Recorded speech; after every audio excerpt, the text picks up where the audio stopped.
mayam masigi pulei thase pulei thanaba jodhpur da kamaina bed frame ge the pot da soil bed frame ge se nim gi liters ne sisina water retention adagi antibacterial mayam properties se le si ha pa yam phai ge adagi ngarang khara law bune sida nim pa yam hawe jodhpur da duga si hana hapire duga soil amu lebak khara hapa sigi soil se duga sen ngata ne to sida pot haba krem hobu janate tuna pot haba hauna na ba sida compost sigi compost khar leijare adagi somda santhi khara leire siga sem doine sida mix toba santhi ne nimmana ne aduga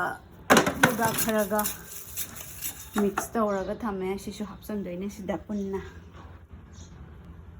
apage lebak se mana layer sem doine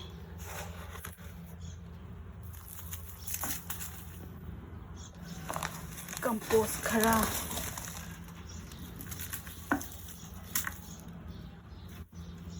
sidi compost se yamna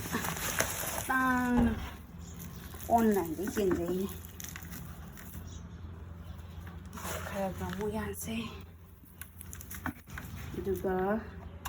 somda thambiba mixer se lebak ne nimana ne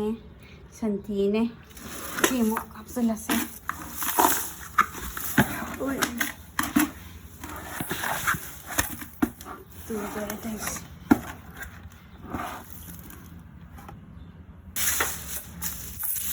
sila santhi se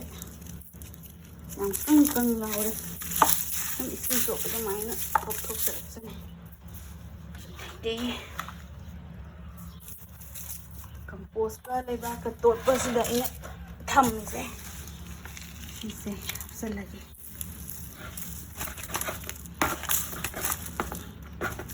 sima de ये बहुत अच्छा है ना मैंने सिंबी देखो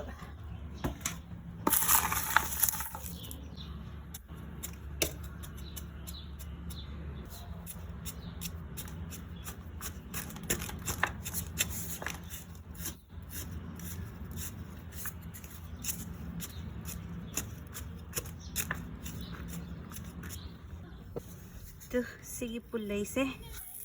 नुसा सामंदना चाव ngamdre manung do ina gamla da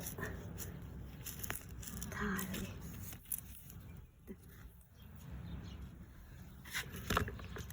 ani thage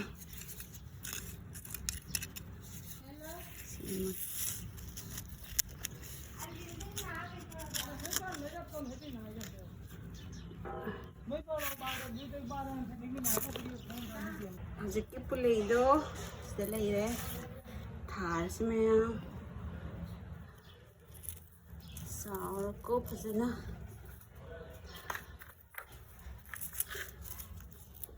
khudam sanida jodhpur da pot habase hinhaning manina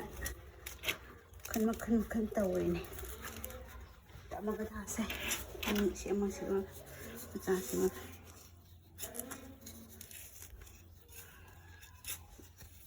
aina sida mana masing khara jo hapsan bane yerum makusu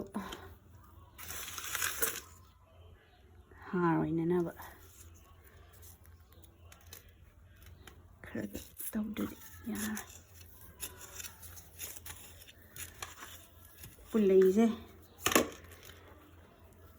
phanna bu hore saure idi hawdo maludrame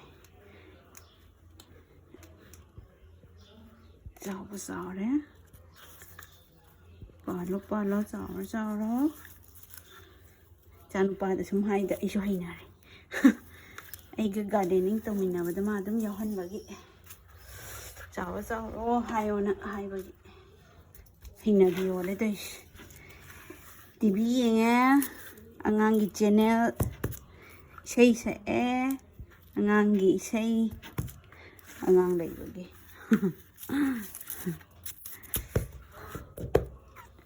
अरे सिंह खरा चाइसलागा ꯌꯥꯔꯦ ꯏꯁꯤꯡ ꯈꯔ ꯆꯥꯏꯕꯤꯔꯅꯤ